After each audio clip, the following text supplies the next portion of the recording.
I wanted to comment. It's not exactly what you were saying, but I want to make this observation.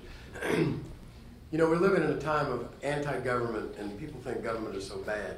And I want you to listen carefully or think back about what Joe Riley has done. This is all the work of the government, you know, and so, you know, people think the government is so bad and incompetent, and I'm so sick of hearing it because sitting right next to me is the best argument I know against term limits. In other words, you know, I'm a big believer in democracy. You know, I'm a big believer in it. And the people of Charleston reelected him over and over again. Well, he had a very good political team. No, and you know, leadership and vision. You know, he had a wise way of leading.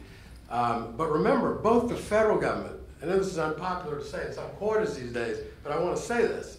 The federal government had all these programs that people mock and make fun of, you know.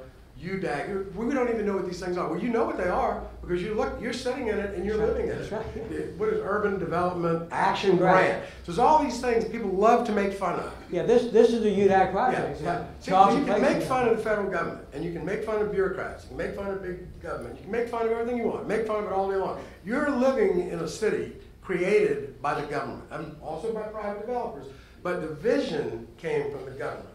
And what struck me when you were saying that, the city had a vision, okay? And I believe in the private sector, and the older I get and the more taxes I have to pay, the more I believe in the private sector.